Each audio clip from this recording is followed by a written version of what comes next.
Kata pakalima. Mano karafu kulungu.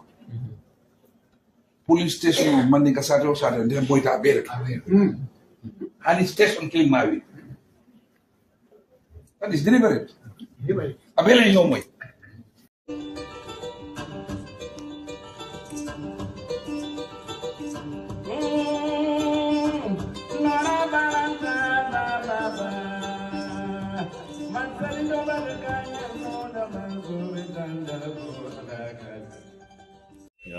Assalamu alaikum badi mulum ngam be kontong wato nal kontong wala nal badi maran Suleiman Cham Kunkujang Keitaya UDP politika biro wolu kan update men nati ale na UDP di Kunkujang UDP politika biro YouTube channel insilamme Lamin Dr. Lamin Manneh la ala update men sura ale insilamme Dr. Lamin Manneh. Assalamu alaikum. You've got a lot of pushback to do this morning. Yes.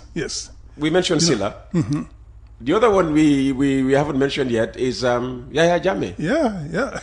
Trying to drag your party leader's name in the mud. Exactly.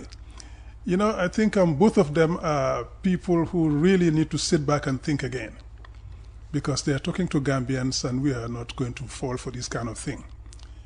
We are smart, intelligent people, and who will see through all of this. I don't usually come to this show with any notes or anything, but today I brought something because I wrote down points that she was making when he was here. Sillah. Oh, you're starting with Sillah. I thought you wanted to start with Jammeh. Okay, we can start with Jammeh. Yeah.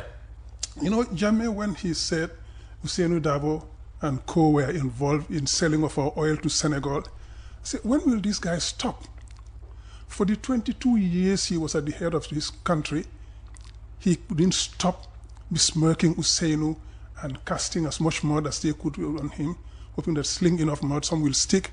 And he said everything about Ousseynou, from calling him a tribalist, calling him all sorts of names, throughout the 22 years, and tried to destroy him politically and even physically, had him arrested, beaten up, broke his collarbone and all of those things. Oh, wow.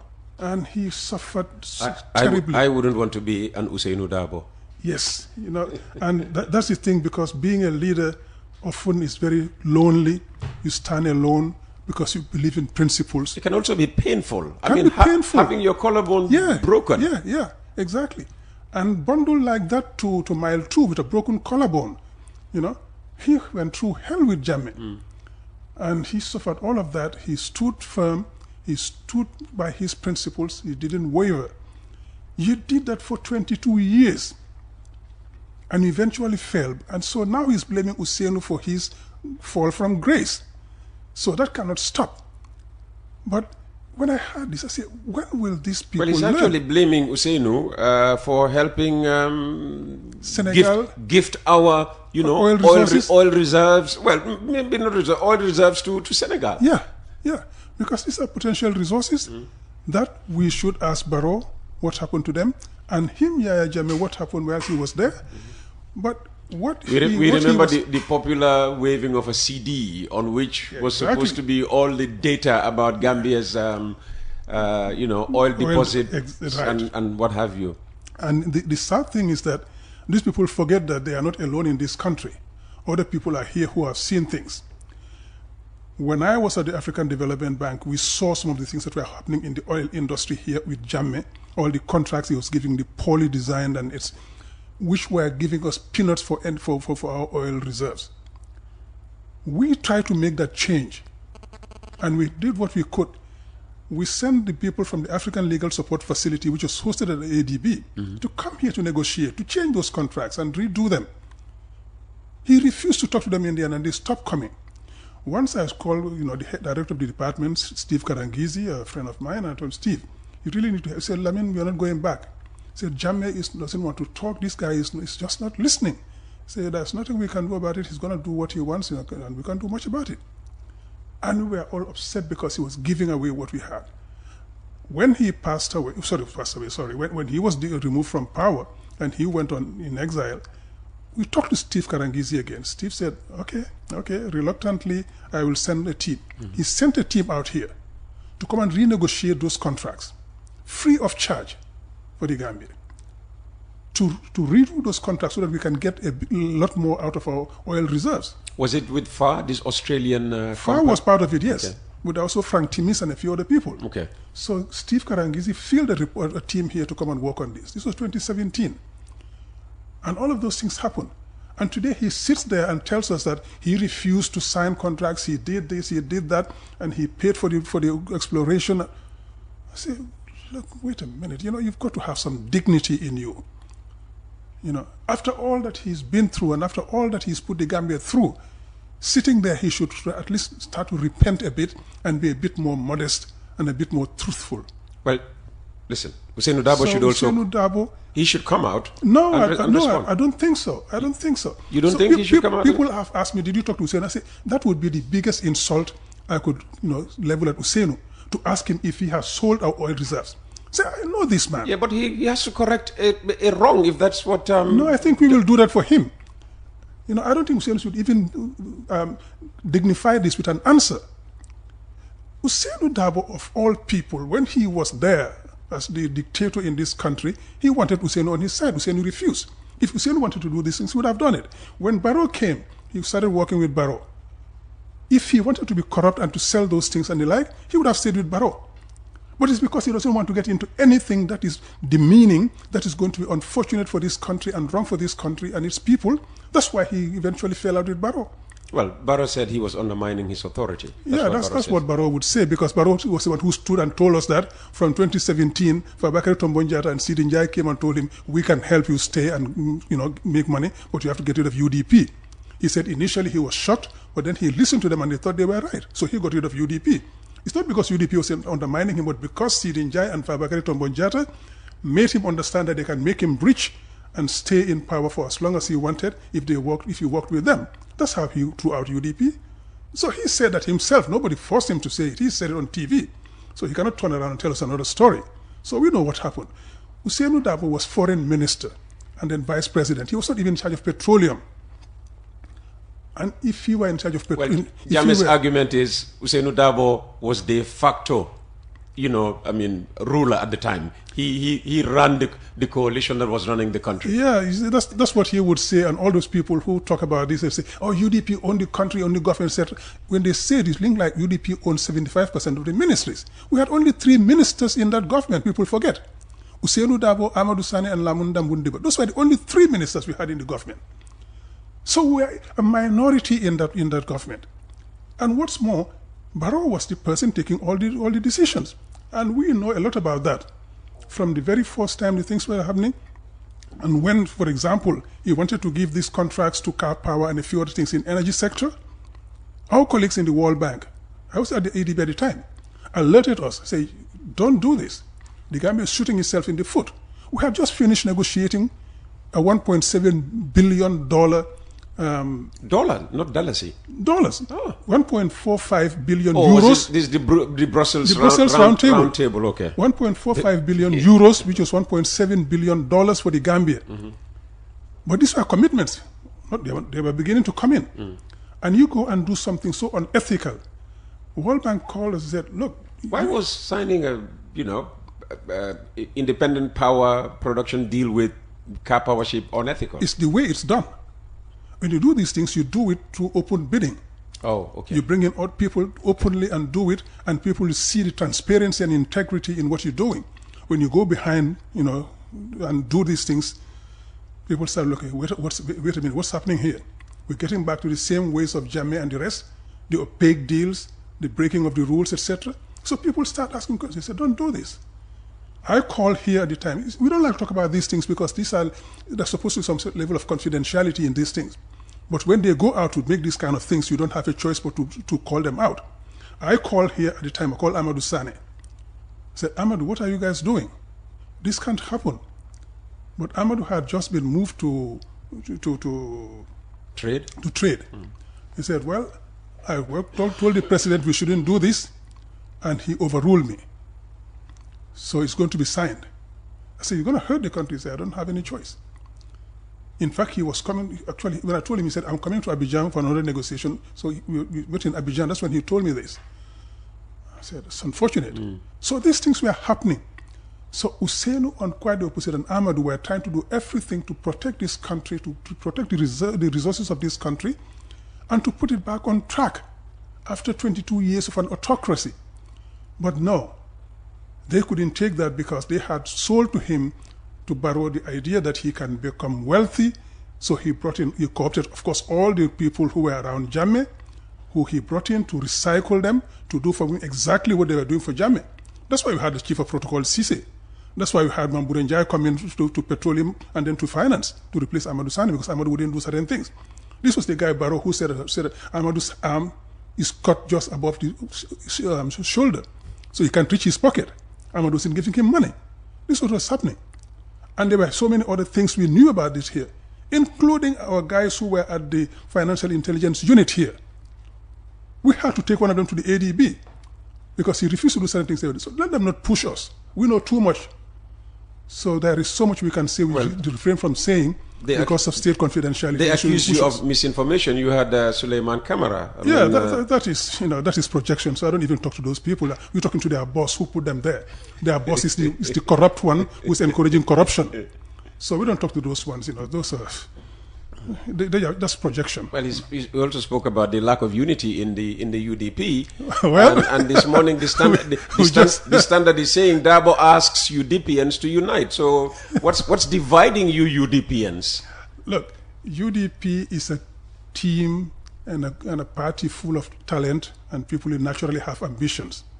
So he, as the party leader, will sometimes have to arbitrate and then try to bring people together. That's normal in any institution where you don't have the herd mentality.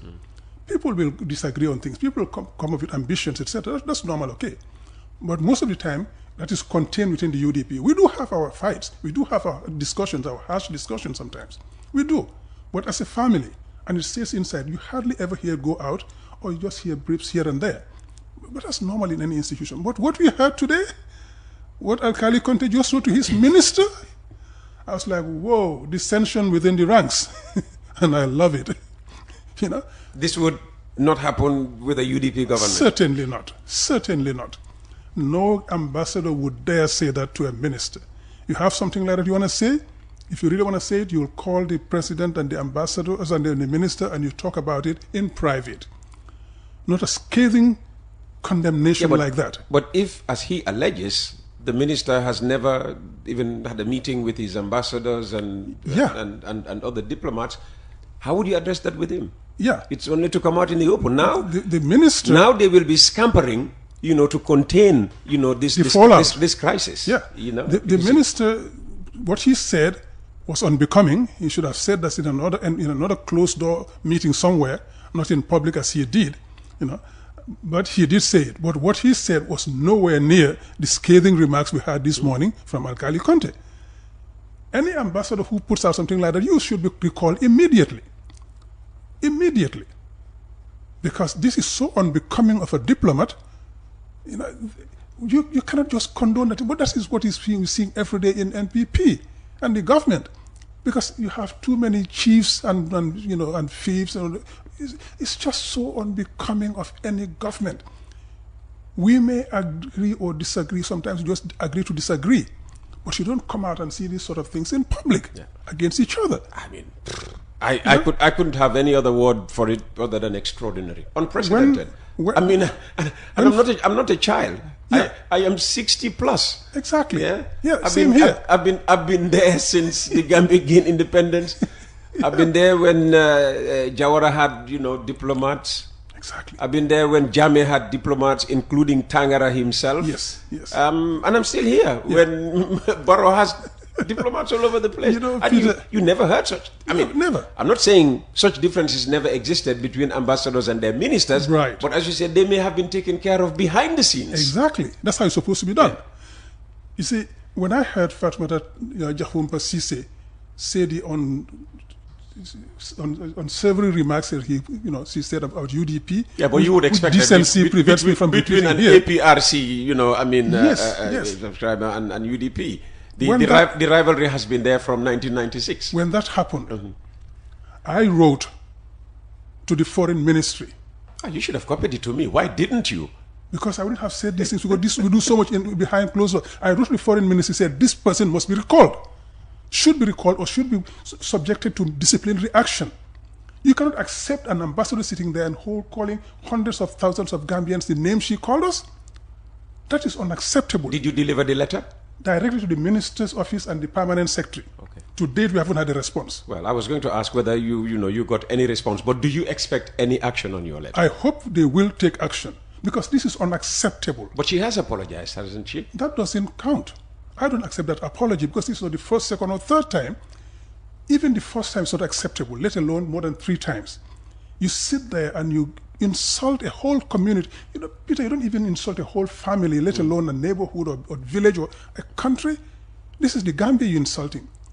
We are hundreds of thousands of supporters she of might UDP. She might have insulted UDP. UDP is not the Gambia. UDP is not the Gambia, but Gambia is not UDP. UDP cuts across the Gambia.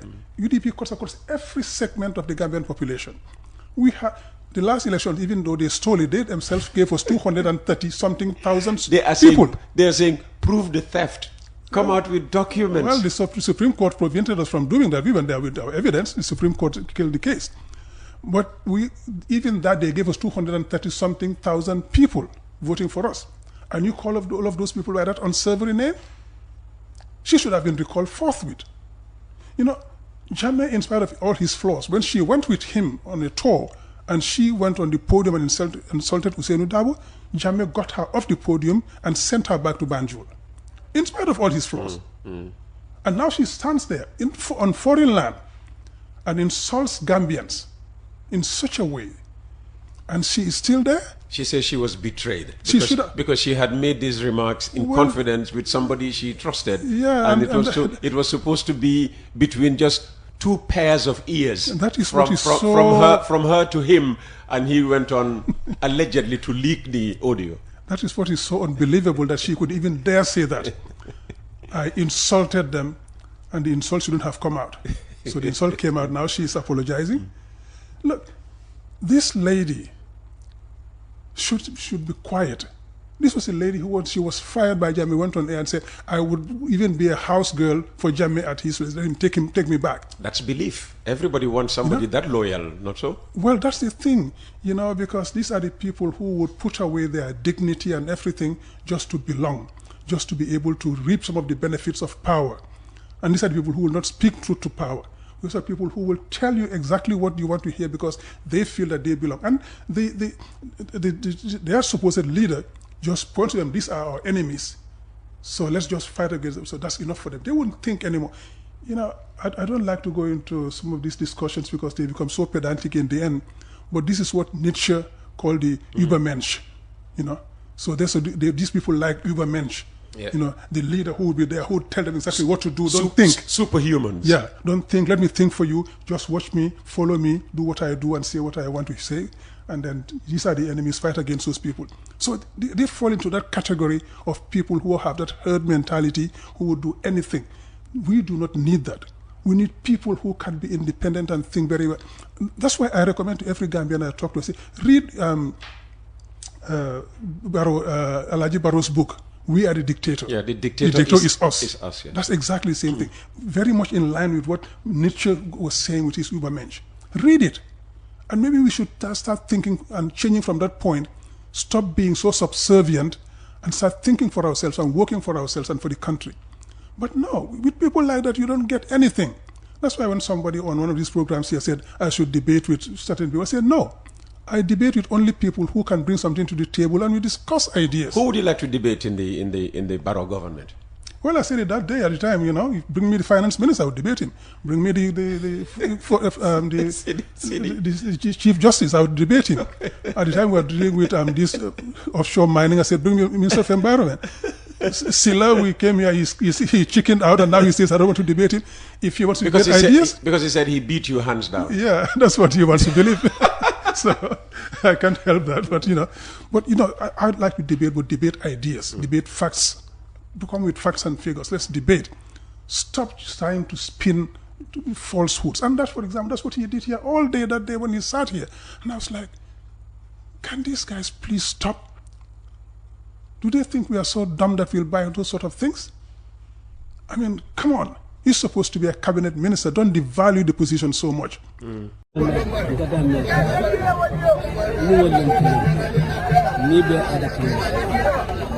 Ikuti yenyewe wote sisi sote. Ifika ile saa kwa mmoja tajiri. Tabia sana.